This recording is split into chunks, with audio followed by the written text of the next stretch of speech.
ఎప్పుడూ సనామం పలికేవాడికి శత్రుండతిమిత్రుడు విషము దివ్యాహారమౌనెన్నగా విషము దివ్యమైనటువంటి ఆహారం అవుతుంది.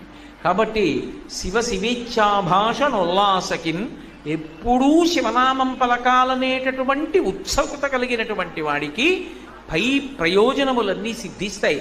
కాబట్టి శివ నీ నామము సర్వవస్యకరమౌ శ్రీకాళహస్తీశ్వర. శివ మీ నామము ఇప్పుడు అప్పుడు అని లేదు, ఎప్పుడూ కూడా ఆశ్రయించడానికి యోగ్యమైనదే. కాబట్టి భగవన్నామమును విడిచిపెట్టుకోవడం అన్నది చెయ్యడానికి వీలు లేదు. ఎందుకో తెలుసా? భగవన్నామాన్ని పలకడానికి కావలసిన ఉపకరణాన్ని ఇచ్చి భగవన్నామాన్ని పలకడానికి ఏ విధమైనటువంటి నియమాన్ని లేకుండా తీసేశాడు ఈశ్వరుడు. మిగిలిన ఏది చెయ్యాలన్నా ఏదో ఒక నియమం పాటించాలి. భగవన్నామం పలకడానికి మీరు కొత్తగా తేవక్కర్లేదు. నేను అభిషేకం చేస్తాను అన్నాను అనుకోండి, కనీసం నీళ్లు తెచ్చుకోవాలి. నేను సంధ్యావందనం చేస్తాను అన్నాను అనుకోండి, ఆచమనం చేయడానికి కనీసం అక్కడ ఒక పాత్ర ఉండాలి. నేను అర్ఘ్యం ఇస్తాను అంటే కనీసం అక్కడ నీళ్లు ఉండాలి. నేను రామనామం పలుకుతాను, ఏం కావాలి? నీకేం కావాలో అది పరమేశ్వరుడు ఇచ్చేశాడు. అది ఎప్పుడు నీతో ఉంటుంది. స్వరపేటిక కంఠంలో పెట్టాడు. ఆ స్వరపేటిక ఉన్న కారణం చేత నామమును పలకడానికి నీకు వేరొక వస్తువు అక్కర్లేదు. వేరు వస్తువులు తెచ్చి నువ్వు చేసినటువంటివన్నీ నీకు ఫలిస్తాయని నమ్మకం లేదు. మీరు యజ్ఞం చేశారనుకోండి, ఆ యజ్ఞం ఎలా చెయ్యాలో అలా చెయ్యాలి. అంతేగాని యజ్ఞం సరిగా చేయకపోతే యజ్ఞం ఫలితాన్ని ఇస్తుందని చెప్పడం కష్టం. ఓ పూజ చేశారనుకోండి, పూజ యందు మనసు నిలబెట్టాలి, అప్పుడే ఫలితం ఇస్తుంది. భగవన్ నామం పలికారనుకోండి, మీ మనసు అక్కడ ఉందా లేదాతో సంబంధం లేదు, నామం ఫలితాన్ని ఇచ్చేస్తుంది. పైగా దేనికైనా ఉపకరణం కావాలి, భగవన్నామం పలకడానికి ఉపకరణం అక్కర్లేదు. కాబట్టి నామము పలకడానికి ఏది అవసరమో దానిని భగవంతుడు ఒక్క మనుష్యుడికే ఇచ్చాడు. అంటే ఆయన ఉద్దేశ్యం ఏమిటి?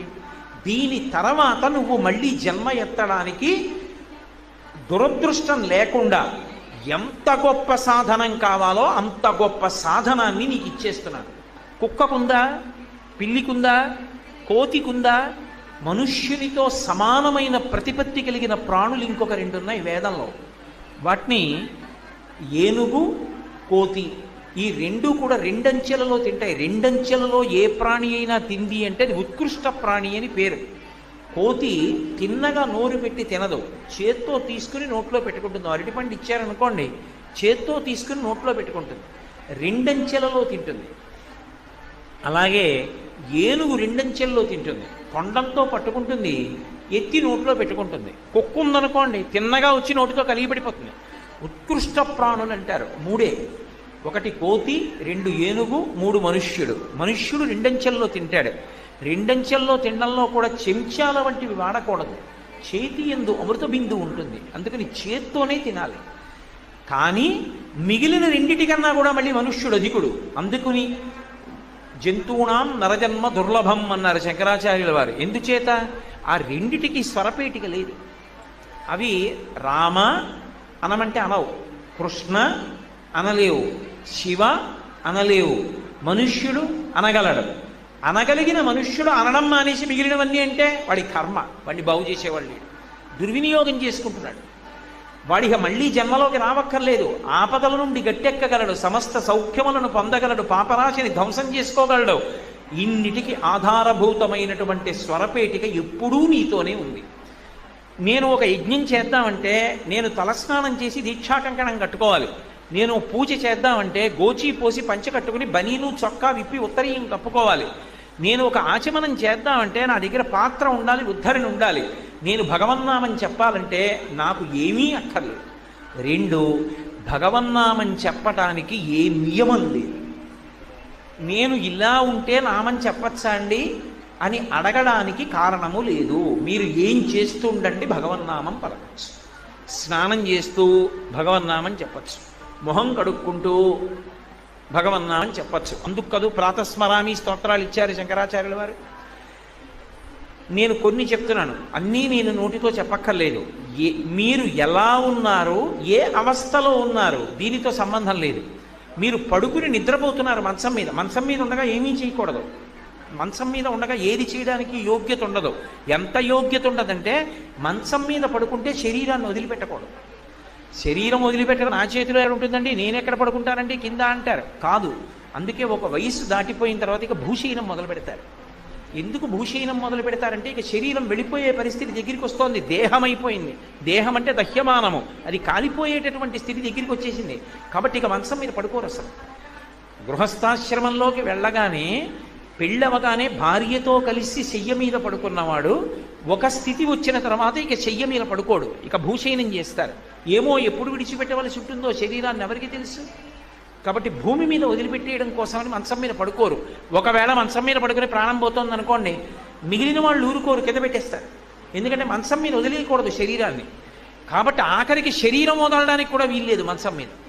కానీ భగవన్నామం పలకడానికి తప్పు లేదు. నేను నిద్రలో ఉన్నాననుకోండి, నాకేదో పీడకలు వచ్చింది, ఎంతో భయం వేసింది. అప్పుడు నేను ఏం చెయ్యాలి? గోవిందా గోవిందా గోవిందా గోవిందా గోవిందా అనొచ్చు. దుస్వప్నే స్మర గోవిందం సంకటే మధుసూదన గోవిందా అనొచ్చు. దుస్వప్నే స్మర గోవిందం సంకటే మధుసూదనం కాననే నారసింహంచ పావకే జలచాయినం జలమధ్యే వరాహంచ పర్వతే రఘునందనం. నువ్వు ఎక్కడ ఉన్నా ఒక్కొక్క నామం చెప్పచ్చు. పర్వతం ఎక్కుతున్నావు, ఏ పాము పుట్టలోంచి వచ్చి మీద పడకుండా ఉండాలంటే శ్రీరామ శ్రీరామ శ్రీరామ శ్రీరామ అంటూ పర్వతం ఎక్కాలి. పావకే, ఒకవేళ ఎక్కడైనా ఏ అరణ్యంలోనో వెడుతుంటే అగ్ని పుడుతోందని అనుమానం వస్తే జలశాయినం, జలశాయి జలశాయి జలశాయి అంటూ వెళ్ళాలి. అలాగే దుస్వప్నే, పీడకలు వచ్చి మంచం మీద ఉన్నావు, గోవిందా గోవిందా గోవిందా గోవిందా గోవిందా అని గోవిందనామని చెప్పాలి. ఎప్పుడెప్పుడు సంకటే, ఏదో సంకటం వచ్చింది, బాబోయ్ ఇప్పుడు ఎలా తప్పుకోవడం, అనవసరంగా చిక్కులో పడ్డానే అనిపించింది, మధుసూదన మధుసూదన మధుసూదన మధుసూదన అనుకోవాలి. సంకటే మధుసూదనం. ఎక్కడెక్కడ జలమధ్యే, ఏ కారణం చేతనో నీళ్లలోకి వెళ్ళావు, వరాహ వరాహ వరాహ వరాహ వరాహ వరాహ అనుకుంటూ ఉండాలి. అప్పుడు జలముల యందు రక్ష. కాబట్టి ఎక్కడైనా సరే భగవన్నామని చెప్పచ్చు. స్నానం చేసి ఉన్నావా, లేకపోతే నువ్వు ఏదో శరీర శోధన చేసి ఉన్నావా అంటే ఏ మూత్ర విసర్జనో చేసి వచ్చాడు, భగవన్నామని చెప్పకూడదా? చెప్పచ్చు. ఆఖరికి స్త్రీ రజస్వలా దోషంతో ఉంది, భగవన్నామని చెప్పచ్చా? చక్కగా చెప్పచ్చు, ఏమీ తప్పులేదు. మంత్రాలవి చెప్పకూడదు, కానీ భగవన్నామమును పలకచ్చు. రామనామం పలకడానికి శివనామం పలకడానికి ఏమీ దోషం ఉండదు, భగవన్నామమును పలకవచ్చు. భగవన్నామమును పలకడానికి ఏ విధమైనటువంటి దోషము లేదు. పైగా భగవన్నామమునకున్న శక్తి ఏమిటో తెలుసా? దేనికి లేనిది కలియుగంలో భగవన్నామానికి ఇచ్చేశారు తీసుకొచ్చి. మహాపాతకములను, అసలు నాకు నిజంగా చెప్పాలంటే నాకు వాటిని నోటితో ఉచ్చరించడం కూడా ఇష్టం ఉండదు. పాపము అన్న మాటకి కొంత పరిధి ఉంటుంది. పాపమునకుడేటటువంటి లక్షణం ఏమి అంటే అది ప్రాణం తీసేయదు, పాపం బ్రతికుండేటట్టు చేస్తుంది. కానీ బ్రతికి ఉండి బాధపడుతూ పాపాన్ని పుణ్యాన్ని రెండిటినీ ఏకకాలంలో అనుభవిస్తాడు. ఇదే సుందరకాండలో హనుమ తీర్పు చెప్తారు. ఏదో పాపం చేశాడు, ఎప్పుడో ఏదో చెయ్యకూడని పని చేశాడు, ఈ జన్మలో మధుమేహ వ్యాధి వస్తుంది. ఇప్పుడు ప్రాణం ఏం పోదు, హాయిగా ఉపన్యాసం చెప్పచ్చు, హాయిగా భగవన్నామ సంకీర్తనం చేయొచ్చు, హాయిగా పూజ చేసుకోవచ్చు. కానీ ఎప్పుడూ భయం ఉంటుంది. తినకపోతే ప్రమాదం, ఎక్కువ తింటే ప్రమాదం. కాబట్టి తిన్నాడా తినలేదా అన్నట్టుగా తినాలి, తినకుండా ఉండకూడదు. కాబట్టి రెండిటికీ మధ్యలో ఎప్పుడూ బతుకుతూ ఉండాలి.